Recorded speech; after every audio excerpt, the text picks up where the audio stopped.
Hello everyone ਕੀ ਹਾਲ ਚਾਲ ਵਾ। ਮੈਂ ਉਮੀਦ ਕਰਦਾ ਹਾਂ ਕਿ ਤੁਸੀਂ ਸਾਰੇ ਖੈਰੋ ਆਫੀਅਤ ਦੇ ਨਾਲ ਹੋਵੋਗੇ। ਮੈਂ ਆਪਣੇ ਫੇਸਬੁੱਕ ਤੇ YouTube ਚੈਨਲ ਤੋਂ ਤੁਹਾਡੇ ਨਾਲ ਮੁਖਾਤਬ ਹਾਂ। ਅੱਜ ਯਾਰ ਮੈਂ ਅਖਬਾਰ ਪੜ੍ਹਦਾ ਪਿਆ ਸੀ ਤੇ ਅਖਬਾਰ ਦੇ ਵਿੱਚ ਇੱਕ ਇੱਦਾਂ ਦੀ ਖਬਰ ਆਈ ਕਿ ਜਿਹਦੇ ਬਾਰੇ ਮੈਨੂੰ ਨਾ ਕਾफ़ੀ ਜ਼ਿਆਦਾ ਇੱਕ ਤਜੱਸਸ ਜਿਹਾ ਆਇਆ। ਤੇ ਉਹ ਖਬਰ ਇਹ ਸੀ ਯਾਰ ਕਿ ਉਸ ਅਖਬਾਰ ਦੇ ਵਿੱਚ ਇਹ ਲਿਖਿਆ ਹੋਇਆ ਸੀ ਕਿ ਇੰਦਰਾ ਗਾਂਧੀ ਜਿਹੜੀ ਸੀ ਇੰਡੀਅਨ ਵਜ਼ੀਰ ਆਜ਼ਮ ਸੀ ਜਿਹੜੀ ਇੰਦਰਾ ਗਾਂਧੀ, ਉਹਨੂੰ ਜਿਸ ਬੰਦੇ ਨੇ ਕਤਲ ਕੀਤਾ ਸੀ ਨਾ ਉਹਦੇ ਹੁਣ ਬੇਟੇ ਨੇ ਇਲੈਕਸ਼ਨ ਲੜਨ ਦਾ ਫੈਸਲਾ ਕੀਤਾ ਵਾ।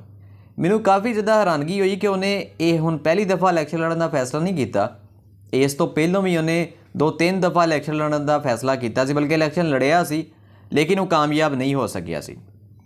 ਲੇਕਿਨ ਯਾਰ ਬੜੀ ਹੈਰਾਨਗੀ ਦੀ ਗੱਲ ਆ ਕਿ ਇੱਕ ਕਾਤਲ ਦਾ ਬੇਟਾ ਜਿਹਨੇ ਕਿ ਇੱਕ ਮੁਲਕ ਦੀ ਵਜ਼ੀਰ ਆਜ਼ਮ ਨੂੰ ਕਤਲ ਕੀਤਾ ਹੋਵੇ, ਫਾਇਰਿੰਗ ਕਰਕੇ ਕਤਲ ਕਰ ਦਿੱਤਾ ਹੋਵੇ, ਉਹਦਾ ਬੇਟਾ ਹੁਣ ਇਲੈਕਸ਼ਨ ਲੜਦਾ ਪਿਆ ਵਾ। ਉਹਨੇ ਪਹਿਲਾਂ ਵੀ ਇਲੈਕਸ਼ਨ ਲੜੇ ਆ।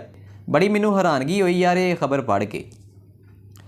ਦਰਅਸਲ ਤੁਸੀਂ ਵੀ ਸੋਚਦੇ ਹੋਣੇ ਆ ਕਿ ਇੰਦਰਾ ਗਾਂਧੀ ਨੂੰ ਕਤਲ ਕਿਉਂ ਕੀਤਾ ਗਿਆ ਸੀ, ਆਖਰ ਕਤਲ ਕੀਤਾ ਕਿਉਂ ਸੀ, ਕਿਹੜੀ ਵਜ੍ਹਾ ਐਸੀ ਆਈ ਸੀ ਕਿ ਜਿਹਦੀ ਵਜ੍ਹਾ ਤੋਂ ਉਹਨੇ ਵਜ਼ੀਰ ਆਜ਼ਮ ਨੂੰ ਕਤਲ ਕਰਤਾ ਸੀ। ਦਰਅਸਲ ਤੁਹਾਨੂੰ ਸ਼ਾਇਦ ਪਤਾ ਹੋਵੇ ਕਿ 1947 ਦੇ ਵਿੱਚ ਜਿਹੜੇ ਹਿੰਦੂ ਸੀ ਉਹਨਾਂ ਨੇ ਨਾ ਜਿਹੜੇ ਹੈ ਸੀ ਸਿੱਖ, ਉਹਨਾਂ ਨੂੰ ਆਪਣੇ ਨਾਲ ਰਲਾ ਲਿਆ ਸੀ ਕਿਸੇ ਨਾ ਕਿਸੇ ਤਰੀਕੇ ਦੇ ਨਾਲ ਲਾਲਚ ਦੇ ਕੇ। ਇੰਡੀਅਨ ਜਿਹੜੇ ਸਿੱਖਾਂ ਦੇ ਲੀਡਰ ਹੈਗੇ ਸੀ ਉਸ ਵਕਤ ਦੇ ਸਨ 47 ਦੇ ਵਿੱਚ, ਉਹਨਾਂ ਨੂੰ ਕਾफ़ੀ ਜ਼ਿਆਦਾ ਲਾਲਚ ਦਿੱਤਾ। ਉਹਨਾਂ ਨੂੰ ਕਿਹਾ ਕਿ ਅਸੀਂ ਤੁਹਾਨੂੰ ਆਜ਼ਾਦੀ ਦੇਵਾਂਗੇ, ਤੁਸੀਂ ਬੜੇ ਆਜ਼ਾਦ ਹੋਵੋਗੇ, ਤੁਹਾਨੂੰ ਅਲੱਗ ਇੱਕ ਸਟੇਟ ਦੇਵਾਂਗੇ ਪੰਜਾਬ ਦੀ। ਲੇਕਿਨ ਉਹ ਸਾਰੇ ਜਿਹੜੇ ਉਹਨਾਂ ਨੇ ਕੀਤੇ ਸੀ ਵਾਅਦੇ, ਨਹਿਰੂ ਨੇ ਕੀਤੇ ਸੀ ਜਾਂ ਗਾਂਧੀ ਨੇ ਕੀਤੇ ਸੀ, ਉਹ ਸਾਰੇ ਵਾਅਦੇ ਜਿਹੜੇ ਸੀ ਨਾ ਇਹਨਾਂ ਨੇ ਪੂਰੇ ਨਹੀਂ ਕੀਤੇ ਸੀ।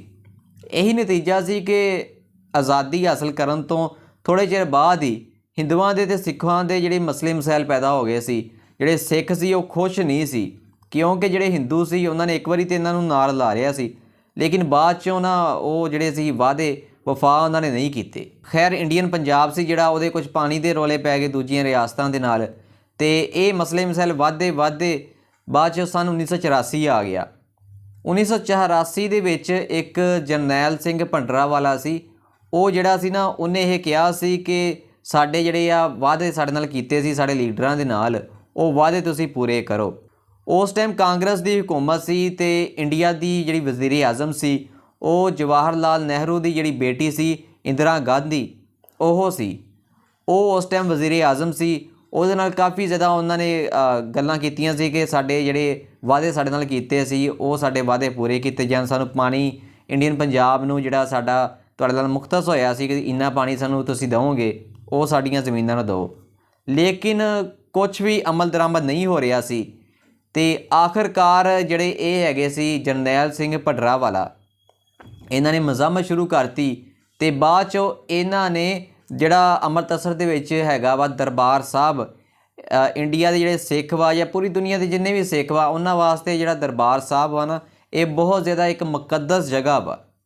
ਜਿਸ ਤਰ੍ਹਾਂ ਯਾਰ ਆਪਣੇ ਖਾਨਾ ਕਾਬਾ ਵਾ ਜਾਂ ਮੱਕਾ ਮਦੀਨਾ ਵਾ, ਜਿਸ ਤਰ੍ਹਾਂ ਆਪਣਾ ਕਿੰਨੀ ਮੁਕੱਦਸ ਵਾ, ਇਸੇ ਤਰ੍ਹਾਂ ਜਿਹੜਾ ਦਰਬਾਰ ਸਾਹਿਬ ਸੀ ਅੰਮ੍ਰਿਤਸਰ ਦੇ ਵਿੱਚ, ਉਹ ਵੀ ਜਿਹੜੇ ਸਿੱਖ ਸੀ ਨਾ ਉਹਨਾਂ ਵਾਸਤੇ ਬਹੁਤ ਮੁਕੱਦਸ ਜਗ੍ਹਾ ਸੀ। ਅਤੇ ਜਰਨੈਲ ਸਿੰਘ ਭਿੰਡਰਾਂਵਾਲੇ ਜਿਹੜੇ ਸੀ ਨਾ ਉਹ ਉਸ ਦਰਬਾਰ ਸਾਹਿਬ ਦੇ ਵਿੱਚ ਆ ਕੇ ਲੁਕ ਗਏ ਸੀ, ਉੱਥੇ ਆ ਗਏ ਸੀ। ਅਤੇ ਬਾਅਦ 'ਚੋਂ ਇੰਡੀਆ ਦੀ ਪੁਲਿਸ ਨੂੰ ਪਤਾ ਲੱਗ ਗਿਆ ਸੀ ਕਿ ਉੱਥੇ ਲੁਕੇ ਹੋਏ ਆ, ਲੇਕਿਨ ਉਸ ਵਕਤ ਜਿਹੜੀ ਪੁਲਿਸ ਸੀ ਨਾ ਉਹਨਾਂ ਦੇ ਖਿਲਾਫ ਕੁਝ ਵੀ ਨਹੀਂ ਕਰ ਪਾ ਰਹੀ ਸੀ, ਉਹਨਾਂ ਨੂੰ ਗ੍ਰਿਫਤਾਰ ਨਹੀਂ ਕਰ ਪਾ ਰਹੀ ਸੀ। ਅਤੇ ਆਖਰਕਾਰ ਬਾਅਦ 'ਚੋਂ ਇੰਦਰਾ ਗਾਂਧੀ ਨੇ ਇਹ ਹੁਕਮ ਦਿੱਤਾ ਕਿ ਇਸ ਬੰਦੇ ਨੂੰ ਜਰਨੈਲ ਸਿੰਘ ਭਿੰਡਰਾਂਵਾਲਾ ਜਿਹੜਾ ਵਾ ਅਤੇ ਨਾਲ ਇਹਦੇ ਜਿਹੜੇ ਸਾਥੀ ਆ ਉਹਨਾਂ ਨੂੰ ਗ੍ਰਿਫਤਾਰ ਕੀਤਾ ਜਾਵੇ। ਅਤੇ ਇੰਦਰਾ ਗਾਂਧੀ ਨੇ ਇਹ ਆਰਡਰ ਕੀਤਾ ਕਿ ਫੌਜ ਉੱਥੇ ਜਾਵੇ ਕਿਉਂਕਿ ਜਰਨੈਲ ਸਿੰਘ ਭਿੰਡਰਾਂਵਾਲਾ ਜਿਹੜਾ ਸੀ ਕਾफ़ੀ ਜ਼ਿਆਦਾ ਮਜ਼ਾਮਤ ਕਰਦਾ ਪਿਆ ਸੀ।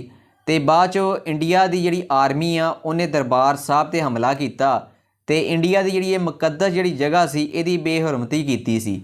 ਅਤੇ ਕਾफ़ੀ ਜ਼ਿਆਦਾ ਜਿਹੜੇ ਸਿੱਖ ਸੀ ਦਰਬਾਰ ਸਾਹਿਬ ਦੇ ਵਿੱਚ ਆਪਣੀ ਇਬਾਦਤ ਕਰਨ ਵਾਸਤੇ ਆਏ ਸੀ, ਉਹ ਵੀ ਉਸ ਹਮਲੇ ਦੇ ਵਿੱਚ ਹਲਾਕ ਹੋ ਗਏ ਸੀ। ਕਾफ़ੀ ਸਿੱਖ ਜਿਹੜੇ ਸੀ ਉੱਥੇ ਕਤਲੋ ਗਾਰਤ ਉਹਨਾਂ ਦੀ ਹੋਈ। ਅਤੇ ਇੰਡੀਅਨ ਆਰਮੀ ਜਿਹੜੀ ਸੀ ਹੱਤਾਂ ਕਿ ਦਰਬਾਰ ਸਾਹਿਬ ਦੇ ਅੰਦਰ ਟੈਂਕ ਵੀ ਲੈ ਕੇ ਆ ਗਈ ਸੀ। ਟੈਂਕਾਂ ਦੇ ਨਾਲ ਗੋਲੇ ਜਿਹੜੇ ਸੀ ਦਰਬਾਰ ਸਾਹਿਬ ਦੇ ਅੰਦਰ ਚਲਾਏ ਗਏ ਅਤੇ ਕਾफ़ੀ ਜ਼ਿਆਦਾ ਜਿਹੜਾ ਦਰਬਾਰ ਸਾਹਿਬ ਨੂੰ ਨੁਕਸਾਨ ਹੋਇਆ ਸੀ, ਉਹਦੀ ਬੇਹਰਮਤੀ ਹੋਈ ਸੀ।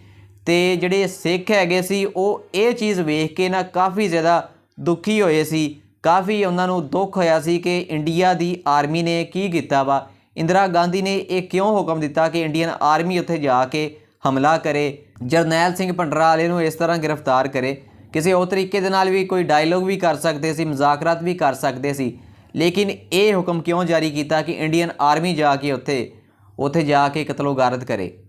ਤੇ ਜਦੋਂ ਦਰਬਾਰ ਸਾਹਿਬ ਦੀ ਬੇਹਰਮਤੀ ਕੀਤੀ ਗਈ, ਇੰਡੀਅਨ ਆਰਮੀ ਨੇ ਉੱਥੇ ਕਤਲੋਗਾਰਤ ਜਦੋਂ ਕੀਤੀ ਨਾ, ਤੇ ਇਸ ਮੌਕੇ ਦੇ ਉੱਤੇ ਜਰਨੈਲ ਸਿੰਘ ਭਿੰਡਰਾਂ ਵਾਲੇ ਨੂੰ ਇੰਡੀਅਨ ਆਰਮੀ ਨੇ ਉੱਥੇ ਹਲਾਕ ਕਰਤਾ ਸੀ ਤੇ ਹੋਰ ਵੀ ਕੁਝ ਜਿਹੜੇ ਉਹਦੇ ਸਾਥੀ ਸੀ ਉਹਨਾਂ ਨੂੰ ਵੀ ਹਲਾਕ ਕਰਤਾ ਸੀ। ਜਰਨੈਲ ਸਿੰਘ ਭਿੰਡਰਾਂ ਵਾਲਾ ਸੀ ਨਾ ਜਿਹੜਾ, ਇੰਡੀਆ ਦੇ ਜਿਹੜੇ ਸਿੱਖ ਸੀ ਉਹਨਾਂ ਦਾ ਇੱਕ ਹੀਰੋ ਸੀ, ਕਿਉਂਕਿ ਯਾਰ ਉਹ ਹੱਕ ਸਾਈ ਦੀ ਗੱਲ ਕਰਦਾ ਸੀ, ਸੱਚੀ ਗੱਲ ਕਰਦਾ ਸੀ। ਤੇ ਇੰਡੀਆ ਦੀ ਜਿਹੜੀ ਸਰਕਾਰ ਸੀ ਉਹਨਾਂ ਨੂੰ ਇਹ ਬੰਦਾ ਜਰਨੈਲ ਸਿੰਘ ਭਿੰਡਰਾਂ ਵਾਲਾ ਇਹ ਬਹੁਤ ਬੁਰਾ ਲੱਗਦਾ ਸੀ, ਕਿਉਂਕਿ ਉਹ ਹੱਕ ਸਾਈ ਦੀ ਗੱਲ ਕਰਦਾ ਸੀ।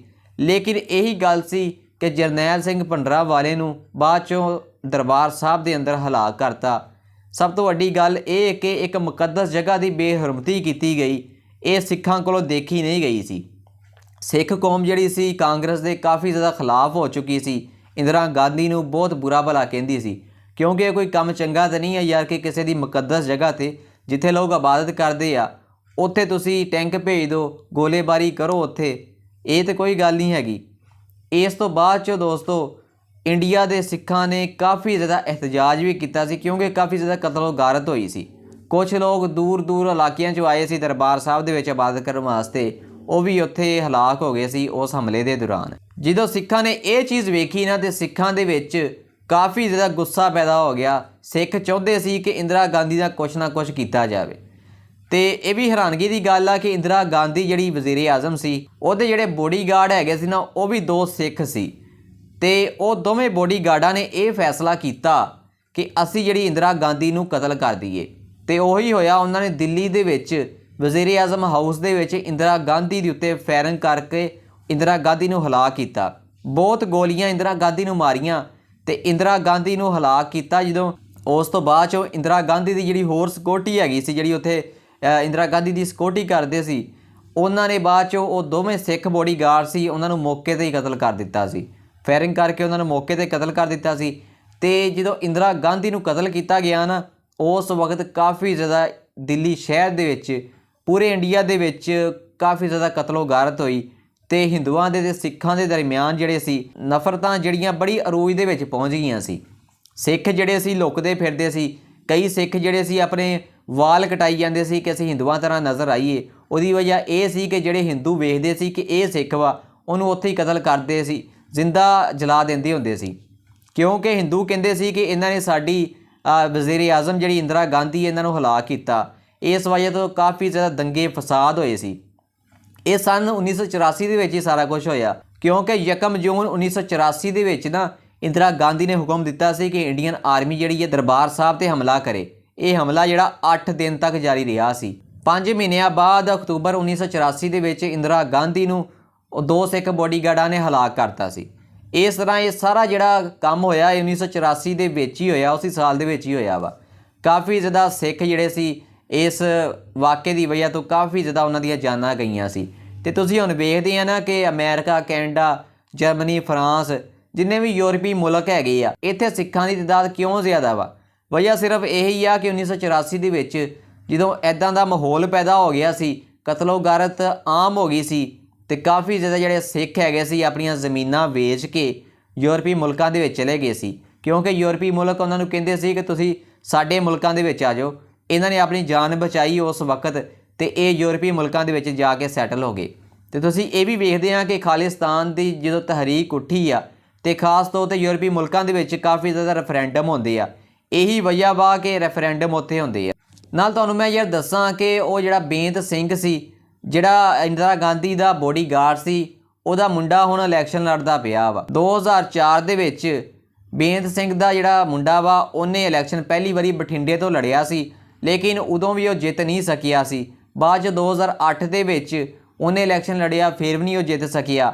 ਤੇ ਉਸ ਤੋਂ ਬਾਅਦ 'ਚ 2013 ਦੇ ਵਿੱਚ ਇਲੈਕਸ਼ਨ ਲੜਿਆ, ਜਿਹੜਾ ਕਿ ਫਤਿਹਗੜ੍ਹ ਤੋਂ ਲੜਿਆ ਸੀ, ਉੱਥੋਂ ਵੀ ਉਹ ਨਾਕਾਮ ਹੋਇਆ ਸੀ। ਲੇਕਿਨ ਬੜੀ ਹੈਰਾਨਗੀ ਦੀ ਗੱਲ ਆ ਕਿ ਬੇਅੰਤ ਸਿੰਘ ਉਸ ਬੋਡੀਗਾਰਡ ਦੀ ਜਿਹੜੀ ਬੁੱਢੀ ਸੀ, ਉਹਨੇ 1999 ਦੇ ਵਿੱਚ ਇਲੈਕਸ਼ਨ ਲੜਿਆ ਸੀ ਤੇ ਉਹ ਜਿੱਤ ਗਈ ਸੀ। ਉਸ ਤੋਂ ਬਾਅਦ 'ਚ ਬੇਅੰਤ ਸਿੰਘ ਦਾ ਜਿਹੜਾ ਪਿਓ ਸੀ ਉਹ ਵੀ ਇਲੈਕਸ਼ਨ ਜਿੱਤ ਗਿਆ ਸੀ। ਲੇਕਿਨ ਦੋਸਤੋ ਜਿੱਤੇ ਉਹ ਇਸ ਵਜ੍ਹਾ ਤੋਂ ਸੀ ਕਿਉਂਕਿ ਮਾਹੌਲ ਵੀ ਉਸ ਵਕਤ ਕੁਝ ਇੱਦਾਂ ਦਾ ਬਣ ਗਿਆ ਸੀ, ਕਿਉਂਕਿ ਜਿਹੜੇ ਸਿੱਖ ਬੋਡੀਗਾਰਡ ਜਿਨ੍ਹਾਂ ਨੇ ਹਲਾਕ ਕੀਤਾ ਸੀ ਇੰਦਰਾ ਗਾਂਧੀ ਨੂੰ, ਉਹ ਇੱਕ ਹੀਰੋ ਬਣ ਗਏ ਸੀ। ਤੇ ਇਸ ਵਾਸਤੇ ਉਸ ਸਿੱਖ ਬੋਡੀਗਾਰਡ ਦੀ ਜਿਹੜੀ ਬੁੱਢੀ ਸੀ ਤੇ ਉਹਦਾ ਪਿਓ ਸੀ ਜਿਹੜਾ, ਉਹ ਉਸ 1999 ਦੇ ਵਿੱਚ ਜਿਹੜੇ ਇਲੈਕਸ਼ਨ ਹੋਏ ਸੀ ਉੱਥੇ ਜਿੱਤੇ ਸੀ। ਲੇਕਿਨ ਯਾਰ ਹੁਣ 2004 2008 2013 ਦੇ ਵਿੱਚ ਉਸੇ ਬੋਡੀਗਾਰਡ ਦੇ ਮੁੰਡੇ ਨੇ ਗਾਂ ਇਲੈਕਸ਼ਨ ਲੜਿਆ, ਲੇਕਿਨ ਉਹ ਕਾਮਯਾਬ ਨਹੀਂ ਹੋਇਆ। ਲੇਕਿਨ ਹੁਣ ਸੁਣਨ 'ਚ ਇਹ ਆ ਰਿਹਾ ਵਾ ਕਿ ਜਿਹੜੇ 2024 ਦੇ ਵਿੱਚ ਇਲੈਕਸ਼ਨ ਹੋਣੇ ਆ, ਹੁਣ ਫੇਰ ਇਸ ਮੁੰਡੇ ਨੇ ਇਲੈਕਸ਼ਨ ਲੜਨ ਦਾ ਫੈਸਲਾ ਕੀਤਾ ਵਾ। ਹੁਣ ਵੇਖਦੇ ਆ ਕਿ ਯਾਰ ਇਹ ਇਲੈਕਸ਼ਨ ਜਿਹੜਾ ਵਾ ਜਿੱਤਦਾ ਵਾ ਜਾਂ ਨਹੀਂ। ਖੈਰ ਇੰਡੀਆ ਦੇ ਸਿੱਖ ਜਿਹੜੇ ਸੀ ਤੇ ਹਿੰਦੂਆਂ ਦੇ ਦਰਮਿਆਨ 1984 ਦੇ ਵਿੱਚ ਕਾਫੀ ਜ਼ਿਆਦਾ ਦੰਗੇ ਫਸਾਦ ਹੋਏ ਸੀ ਤੇ ਇੱਕ ਬਹੁਤ ਹੀ ਗਰਮ ਮਾਹੌਲ ਬਣ ਗਿਆ ਸੀ। ਉਦੋਂ ਯਾਰ ਇਹ ਵੀ ਸੋਚਿਆ ਜਾ ਰਿਹਾ ਸੀ ਕਿ ਇੰਡੀਅਨ ਪੰਜਾਬ ਜਿਹੜਾ ਹੈਗਾ ਵਾ, ਉਦੋਂ ਪਾਕਿਸਤਾਨ ਦੇ ਵਿੱਚ ਸ਼ਾਇਦ ਰਲ ਜੇ, ਇੰਡੀਆ ਤੋਂ ਅਲੱਗਾ ਹੋ ਜੇ। ਉਦੋਂ ਪਾਕਿਸਤਾਨ ਦੇ ਵਿੱਚ ਜਨਰਲ ਜ਼ਿਆ ਦੀ ਹੁਕੂਮਤ ਸੀ ਤੇ ਕਰ ਤੇ ਸਕਦੇ ਸੀ, ਲੇਕਿਨ ਕੁਝ ਹੋਇਆ ਨਹੀਂ। ਖੈਰ ਯਾਰ ਤੁਹਾਨੂੰ ਇਸ ਬਾਰੇ ਪਤਾ ਸੀ ਕਿ 1984 ਦੇ ਵਿੱਚ ਜਿਹੜੇ ਦੰਗੇ ਫਸਾਦ ਹੋਏ ਸੀ ਇੰਡੀਆ ਦੇ ਵਿੱਚ ਕਿਉਂ ਹੋਏ ਸੀ, ਜਾਂ ਜਿੰਨੇ ਵੀ ਸਿੱਖ ਹੈਗੇ ਆ ਯੂਰਪੀ ਮੁਲਕਾਂ ਦੇ ਵਿੱਚ ਕਿਉਂ ਜ਼ਿਆਦਾ ਤਾਦਾਦ 'ਚ ਆਪਾਂ ਨੂੰ ਨਜ਼ਰ ਆਉਂਦੇ ਆ? ਤੁਹਾਨੂੰ ਇਸ ਬਾਰੇ ਪਹਿਲੋਂ ਗੱਲ ਦਾ ਪਤਾ ਸੀ ਜਾਂ ਨਹੀਂ?